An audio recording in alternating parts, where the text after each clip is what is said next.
So first I wanted to make sure I gave some gratitude to a few people. One, mainly Michael Ofek, who is a professional astrologer and also one of my mentors. And the Scottish Astrological Association funded me to come and give this talk, which is very rare in the field that I am in, so that was really nice. And I appreciate TransStates for the opportunity to speak to all of you today, especially those of you that showed up and those of you that are watching later. I appreciate that. So Mercury hour right now, that's my phone. Or Venus hour, sorry. Of course, it's the one thing that goes off. It's the Venus hour, that means it's your girlfriend calling. It's my girlfriend. Don't tell my husband that though. Okay, so the name of this talk is full of various Wiles, which comes from a name that is given, one of the epitaphs that's given to Hermes. And its modern usage in Greek means diverse, which I think is fascinating. The next bit is another name, which is polytropos, which is wily and many-turning. And its modern usage is to describe things that are versatile in modern usage in Greek. So where I wanted to go with this, since we don't have a ton of time, I thought we could look together at an early story that is tied to the character that we know as Hermes. And one of the oldest ones come from the Greek tradition around through the Homeric hymns. And the Homeric hymns were probably written, most of them around the 7th century BC, but many were thought to have been written down as late as the Hellenistic period, starting around 330 BC. But what's fascinating about it is the way that it contains many things that are part of an oral tradition, that are very important within that time period. So here's the bit, and then I'll summarize a bit. O Hermes, sing, O Muse, the son of Zeus and Maia, lord of Selene and Arcadia, abounding in sheep, helpful messenger of the immortals, who Maia bore, the fair tressed and revered nymph, she mingled in love with Zeus. When the 10th moon was set fast in the sky, a newborn saw a light, and uncanny deeds came to pass. Then she bore a child who was shrewd and coaxing schemer, a cattle-rustling robber, a bringer of dreams, a watcher by night, and a gatekeeper, soon destined to show forth glorious deeds among the immortal gods. Born at dawn, by midday he played his lyre, and at evening he stole the cattle of far-shooting Apollon. So he did this as an infant. So this is how it's all shown, Immediately he's born, he invents the lyre out of the shell of a mountain turtle. And then he gets hungry after he plays for a little while, and he goes off seeking the cattle of Apollo. So as sun sets, he's craving this meat, and through his cleverness, he conspires to steal the cattle of Apollo in an artful ruse. He reverses their hooves so that he can still lead them forward, but they look like they're going backwards. And then, not that there aren't many other attributions to who creates fire. Once he gets somewhere he's going, he's hungry, he creates fire for the first time, supposedly. Hephaestus helps by keeping it nice and warm, but he is given the deed of creating fire. So when he's discovered by Maia, he puts himself back into bed. So he's laying there in his swaddling clothes now, and she chastises him for what he's done, but he's quick to say to her that, don't worry, Mom, basically I can take care of us, so I'm smart enough, I can just figure it out, it's not going to be a big deal. Apollo is quick to find out and confronts him, and he finds him there, snuggled in his sweet-scented swaddling clothes. Hermes denies the claim, saying that he is but an infant, so how could he do this? So Apollo immediately sees through Hermes' scheming, takes him to Zeus to be judged amongst the other gods. Hermes, they both express their sides, which we'll go back to in a minute, this dynamic between Apollo and Hermes and now Zeus, because they're both his children. Zeus is delighted by his cleverness. He can't help but kind of be taken in by this clever child, but says that they have to come to an accord and sends them searching for his cattle. So Hermes guides the way in good faith, reveals where they are hidden, And Apollo's immediately, because we're still talking about an infant here, is struck by his cunning and also his strength when he finds out that he slaughtered 2 cows and cooked them and eaten them. So Apollo goes to shackle the cows through something to do with like some branches that start to appear. Hermes' eyes start to flash with fire, and he immediately turns the branches which take root into the earth, securing the cattle there so that he cannot take them. And as part of this, he then gets out his lyre, and he subdues Apollo's any anger or discomfort he might have about him keeping the cattle. By playing the lyre. And it's actually through this that they start to come to an agreement. So because of this and because of his performance, having not only invented the lyre, but also supposedly invented the form of music that is played on the 7-string lyre at that moment, he then says, "You've at least earned 50 of these cattle." And he begins to bless him, and they eventually return to Zeus, who gives his blessing as well and is happy to ensure that they are friends forevermore. And I'll just end with this piece, that Apollo shares with Hermes the location and the way of enticing 3 sisters who taught Apollo himself divination, ensuring him that his questions to them will be answered and he will learn the truth. And through this, mortal men will come to Hermes to listen to him because they will think that good fortune is his to give. Apollo commanded glorious Hermes to be the lord over lions with flashing eyes and boars with gleaming tusks and dogs and all herds and sheep nurtured by the broad earth. And he appointed sole messenger to Hades, with no small prize would be given to him for this. Thus Lord Apollon showed his love for the son of Maia with ever kind affection, and Cronian Zeus bestowed grace upon him. He is a companion to all mortals and all immortals. Little is the profit he brings, and he beguiles endlessly the tribes of men throughout the night. So there are other accounts, such as that of Hesiod, but what I found that was really interesting here was this dynamic. Apollo is also thought to be attributed at various points to the morning star expression of Mercury. And in an older form, Hermes gets evening star. So we're now seeing like a relationship between these 2 gods that I'll draw out a little bit more as we go. But in the context of this conference, my mind immediately went to the methods of mimesis and diegesis, which I'll basically say is narrative or telling, and then representation and enactment.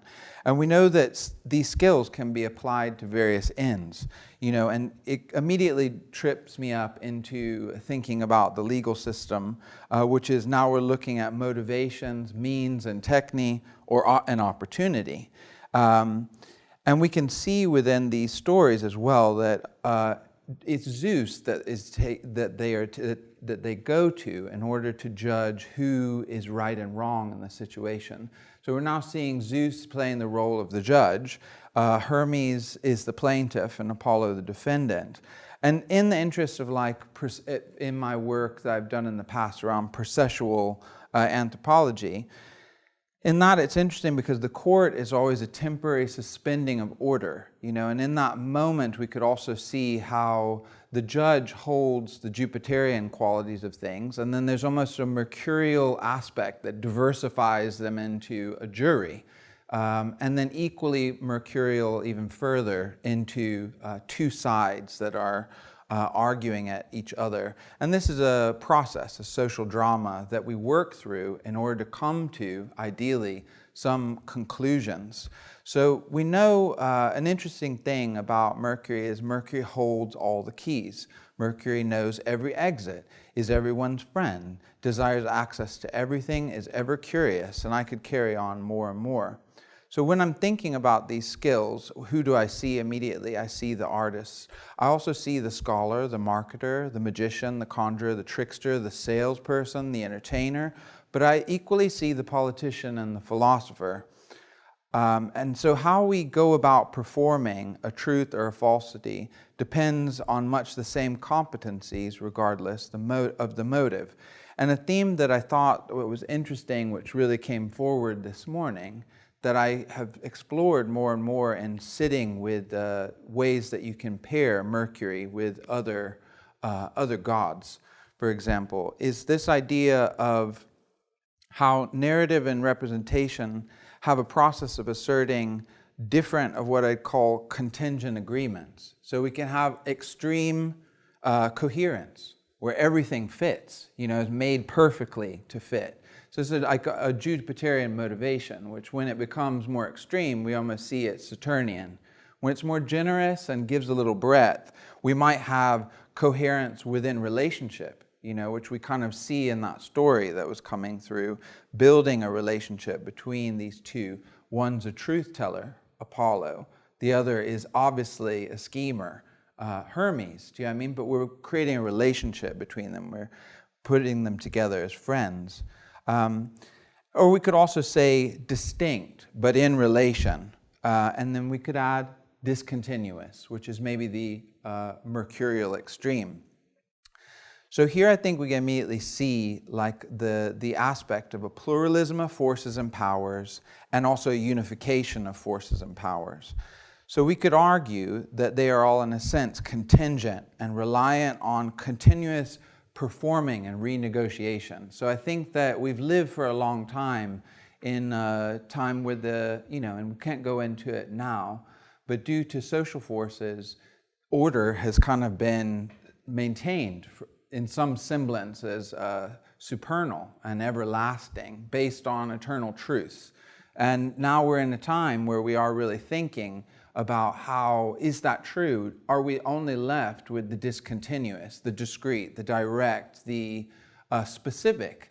And that's all there is. Whereas I think what we can see in these older stories and in other ways of looking at it is how these forces are really working not necessarily only against one another, but there's also a way in which they can play together. So I felt really lucky that right now, Mercury, as an astrologer, I know Mercury is stationing, which means slowing down, like appearing to not move anymore, and is stopping, and it's also on the midheaven, somewhere over I don't know where I am, this way, I think. And so yes, he's culminating right now, and equally in this will come to oppose Jupiter again very soon after he's stationed retrograde. So a lot of my work I've done recently has been looking at the pairing of Jupiter and Hermes. So really quickly, before I go into that, I will say a little bit about my method that I tend to use, which is I try to think with astrology. Astrology comes out of Platonism, very strongly tied to that tradition.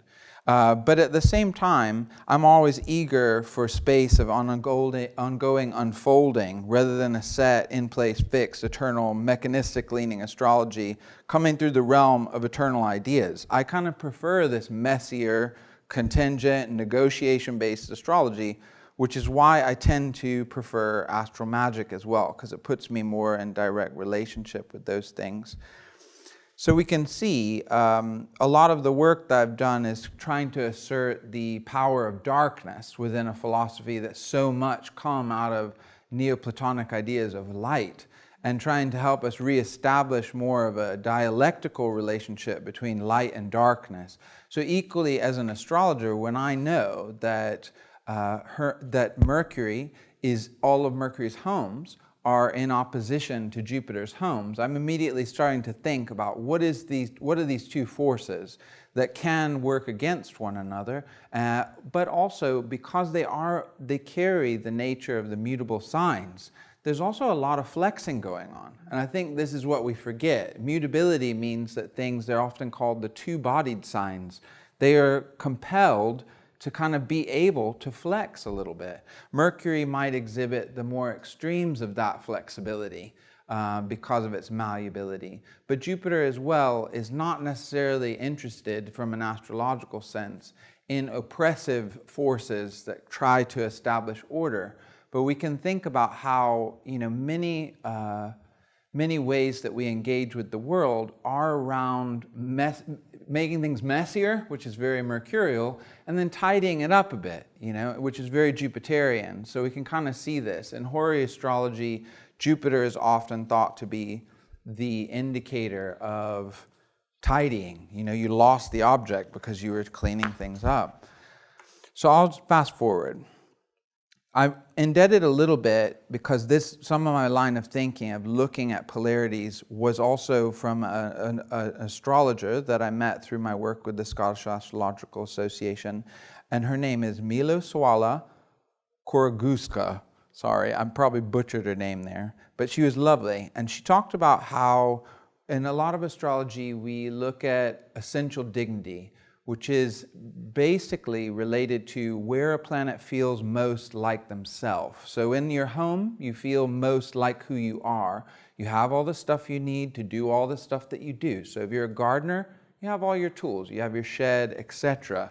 If you go to another person's home and they're an uber modernist that lives in a super urban environment and you're wanting to do your gardening, you have to kind of get on with gardening within this odd context.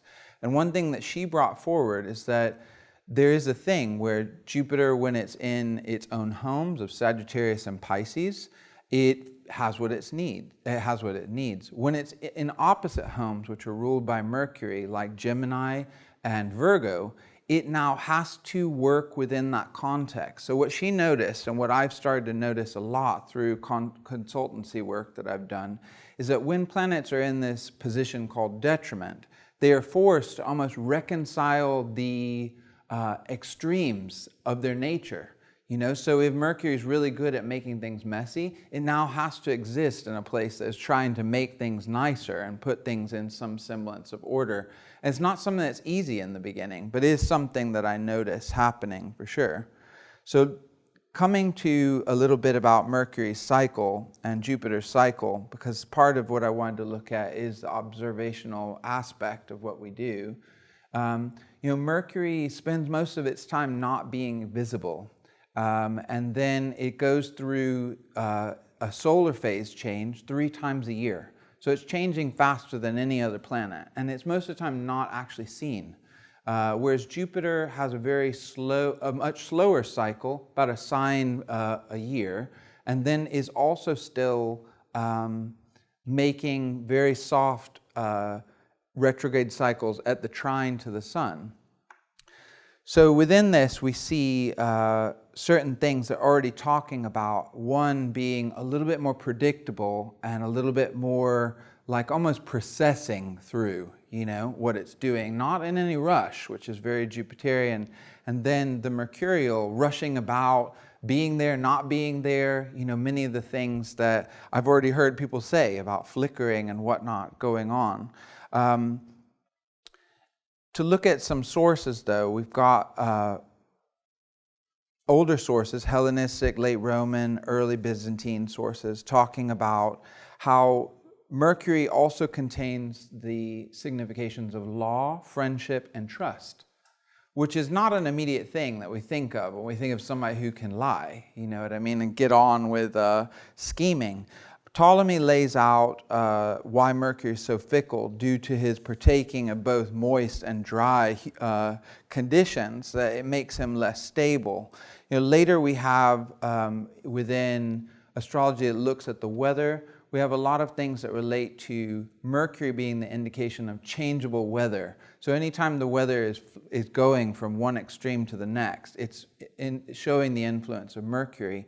Whereas Jupiter's power there is of that fertile, life-giving rainstorm that kind of rolls in, and it's a bit more, again, a slow processual process. So I'm going to really fast forward just to talk about Mercury and Jupiter. So I could see within them that what I could start to see was that they have connections, which are things like friendship, truth, wealth, education, learning, and divine arts. What the pairing starts to show us is that when Mercurial impulses are isolated from the Jupiterian, tides of multifarious and motivationless kind of sweep in.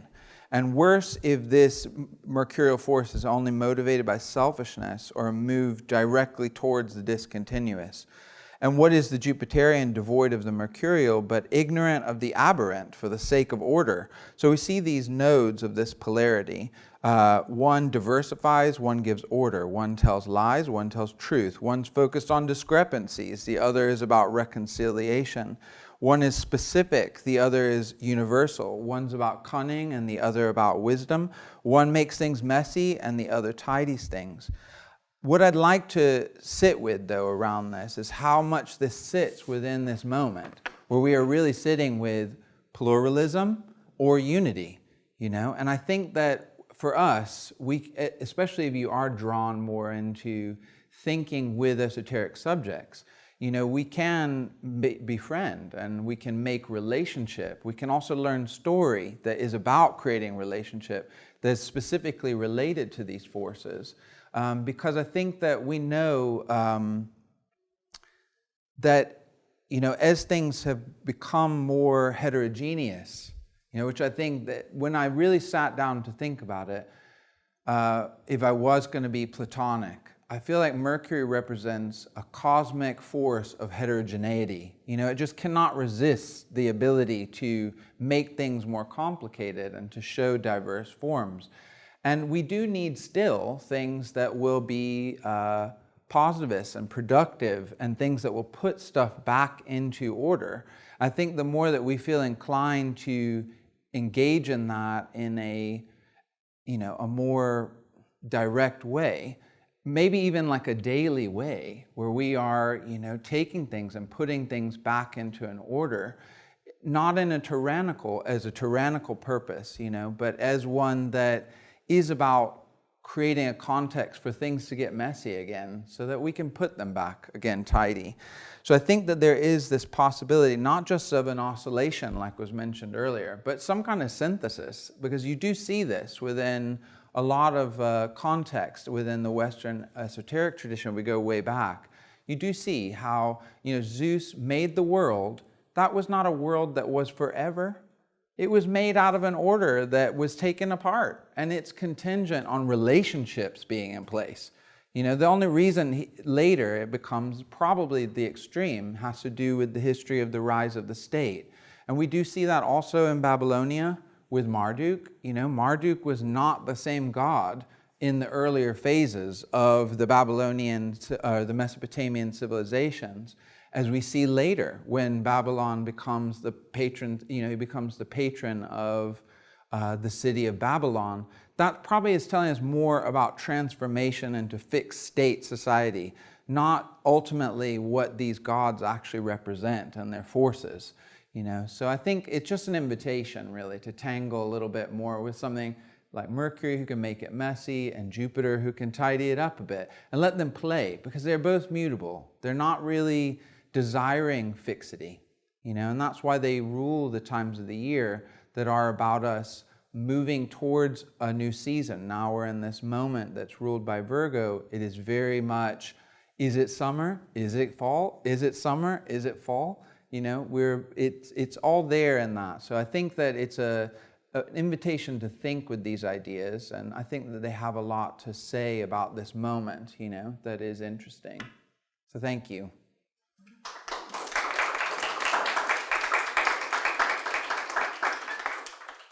We have about 3 minutes for a cogent and focused question or two. I can Can I take. just ask, while you guys are thinking of questions, Jeffrey, do you have a PowerPoint? Yeah, I sent it. You did? Okay, we'll try to find it. Cool. Any questions? Thank you for your patience. Yes. Are Jupiter and Mercury, are they both benefic? Okay, so this is an interesting one. It depends. In Babylonian astrology, Mercury is made a benefic, and a lot of it has to do with the order of the planets that they imagined at their time. But later, because in the Greek tradition, Mercury is so changeable that it's like today I was at reception, right? So reception at a hotel is a very mercurial job, super multitasking. Whatever catches your attention, you now have to turn it towards. So Mercury will be attention giving Do you know what I mean? So it will turn to give attention to whatever is really catching its eye, whereas the Jupiterian will stay quite focused on you and then very slowly, kind of move across. So because of his changeability, he can go either direction, and he can be more malefic or benefic, depending on who he's with, which makes sense. I mean, you want to be friends with the ones that you're most directly with until something better comes along. I mean, you see the scheming there already. Thank you. I know it's not an easy thing to ask. Well, thank you very much for your time. Thank you.